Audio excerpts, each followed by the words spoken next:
Il était une fois dans une très grande maison située à l'une des rues les plus sophistiquées du royaume de Sévia, vivait une femme très riche. C'était la maison royale de la famille de Dobertenstein au passé, et personne ne savait la source de sa richesse. Tout ce qu'ils savent, c'est qu'il a de l'argent qui va la permettre d'acheter toute une ville. La vie de la baronne était mystérieuse, ainsi que tout ce qui le concerne, et personne ne poserait de questions sur son passé.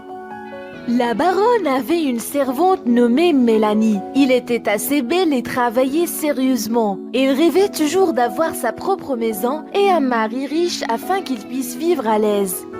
Un jour, alors qu'il faisait des tâches à la maison en haut, il remarqua la baronne devant son miroir dans sa chambre. Elle regardait avec peine et chagrin un point rouge à côté de son nez. « Oh, je souhaite que ce point rouge puisse disparaître », dit la baronne. Soudain, la tache rouge disparaît. Mélanie était surprise de tout ce qu'il a vu. « Et j'ai tellement faim, j'aimerais avoir un sandwich !» chuchote la baronne encore. Rapidement, le sandwich est apparu à côté d'elle. « Oh, miroir magique !» chuchote la servante. « Elle accorde les vœux comme dans les contes de fées !» Mélanie a pensé comment il pourrait en tirer profit de cela. « Un miroir magique, croyez-moi !» dit Mélanie au beau gardien de la porte. Ils assistent toujours dans la cuisine à boire du thé ensemble. « Miroir magique? Non, je pense que c'est illogique. » Mélanie était frustrée parce qu'il ne le croyait pas.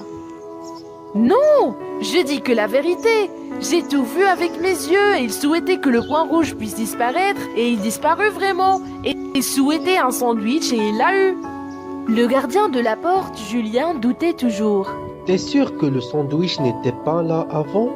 Peut-être elle a utilisé une crème pour le point rouge. » Je vais essayer le miroir moi-même. Julien avait vraiment peur car il se souciait vraiment de Mélanie et il ne veut pas qu'il soit blessé. La baronne ne vous pardonnera pas si elle savait que vous aviez touché ses affaires. Je ne veux pas que vous soyez accusé ou renvoyé.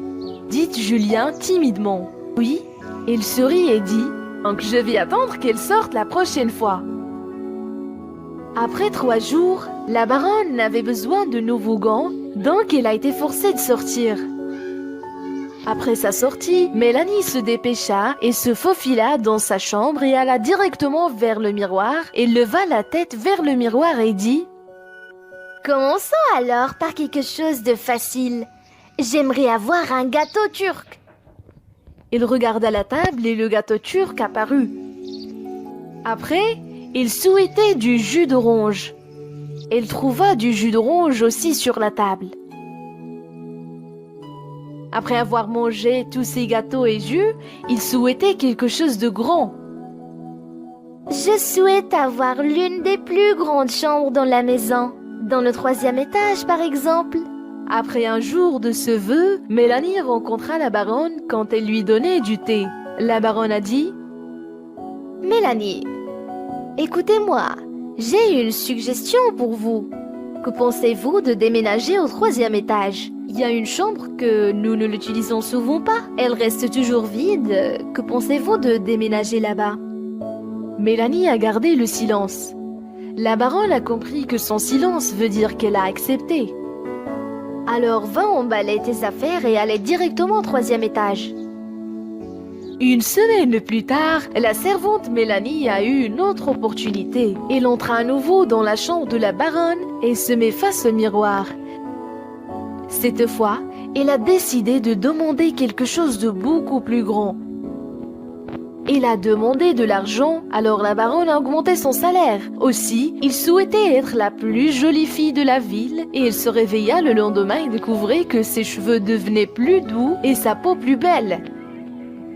Et lorsqu'elle passe au village, tous les jeunes hommes le regardaient en étant fascinés par sa beauté et le gardien Julien l'aimait de plus en plus.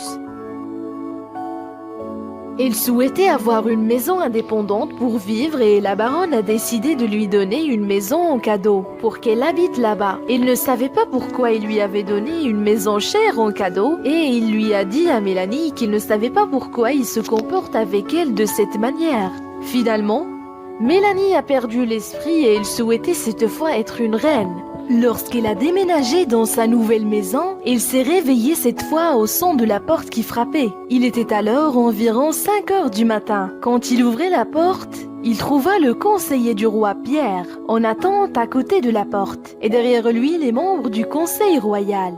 Mélanie Jaco, Monsieur Pierre a dit « Oui, la fille de Carlo Jaco, Pourquoi êtes-vous venu?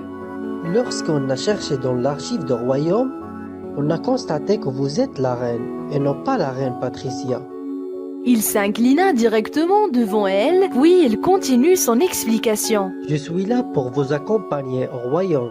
Mélanie était très contente de cette nouvelle, parce qu'elle a toujours souhaité être une reine pour les gens qu'elle a toujours aimés.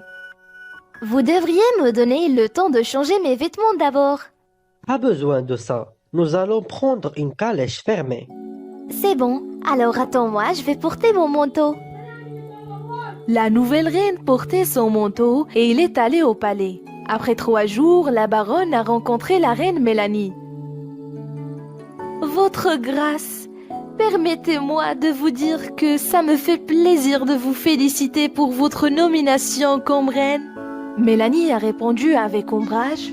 Mais cela ne veut pas dire que j'ai oublié tout ce que tu m'as fait.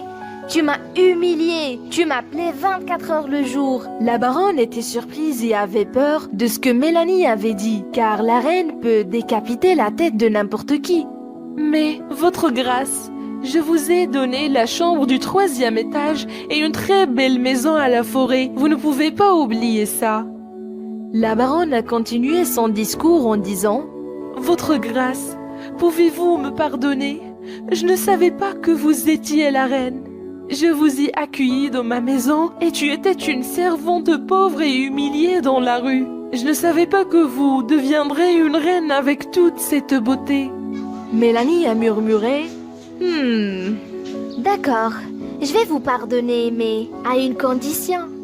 Tu dois venir au palais et vivre ici comme étant ma servante. Et pour ne pas oublier, le miroir doit rester avec moi. » La baronne a gardé le silence en supportant sa cruauté. Il lui a demandé de partir à une chambre au rez-de-chaussée avec les serviteurs. Et après quelques jours, la reine Mélanie a décidé de partir en balade pour rencontrer son peuple et pour faire son premier discours. Vous croyez que ce sera une bonne idée de faire cela? Et pourquoi pas? Je suis leur reine et ils doivent m'aimer. Nous vivons une période difficile. Peut-être ils ne vont pas vous aimer. Mais qu'est-ce que tu es en train de dire? Voir leur belle reine suffit à résoudre leurs problèmes. Mais quand elle est allée voir les gens du village, leur réception était loin de ce qu'ils pensaient. Tout le monde était en colère. Et quand la reine les vit comme ça, ils se demandaient « Mais je ne suis pas belle pour eux. Mais pourquoi ce froncement? » Le lendemain, Julien a rendu visite à Mélanie. « Oh, quel plaisir de vous rencontrer, Julien. Comment vas-tu? Moi, comme vous pouvez voir, je vais bien et au mieux. » Julien portait des vêtements ordinaires. Je vais pas bien. Je suis en chômage après avoir ramené la baronne pour travailler chez vous. Je suis ici pour demander si vous avez un travail pour moi aussi. Bien sûr, je suis sûre que nous allons trouver un travail pour vous. Vous êtes mon ami proche. Bien sûr, je vais vous aider. Julien, vous savez que quelque chose d'étrange est arrivé hier?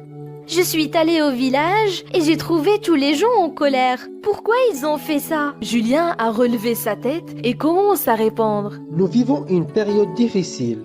Ils ne détestent pas pour ta présence, mais parce que tu présentes la reine et vous imposez des impôts alors que vous vivez une belle vie dans un grand château, même si vous êtes Mélanie, la plus belle fille que je connais.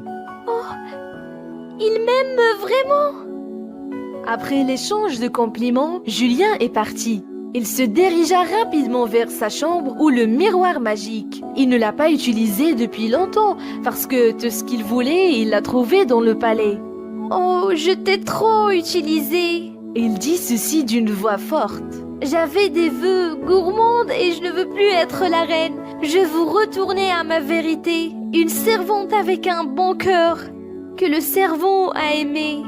Après, le miroir lui a répondu: il est impossible de ramener les choses à ce qu'ils étaient avant, et je ne peux pas changer le passé ou l'avenir. Vous avez souhaité tout cela, donc il faut vivre avec. Mais comment puis-je faire cela? Le miroir a gardé le silence pour un moment. À mon avis, si j'étais à ta place, je vais vivre avec moins de gaspillage. Je vais libérer la baronne d'être une servante et je ne vais pas gaspiller l'argent du peuple. Je ne perdrai pas leur argent pour que tout le monde m'aime et pour qu'ils sachent que je me soucie d'eux. Mélanie a aimé l'idée. Puis-je obtenir un autre vœu avant de fermer la porte sur toi pour toujours? Le miroir a gardé le silence pour un moment et répondait: vous avez ce que vous souhaitez. Il voulait aider les gens du village et surtout Julien.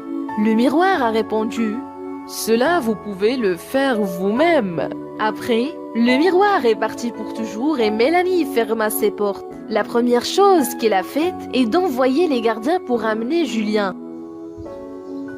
Quand il est venu, il lui a demandé directement s'il accepte de l'épouser.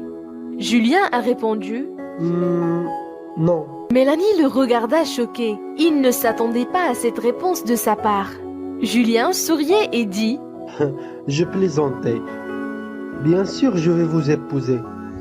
Après ce qui a été convenu, Mélanie a appelé la baronne. Madame la baronne, à partir dès maintenant, vous êtes quelqu'un de très important dans ce pays et vous ne serez plus jamais un serviteur. Après cela, le royaume a organisé une grande cérémonie. Chaque jour, 3 festins en célébrant le mariage de la reine Mélanie au roi Julien.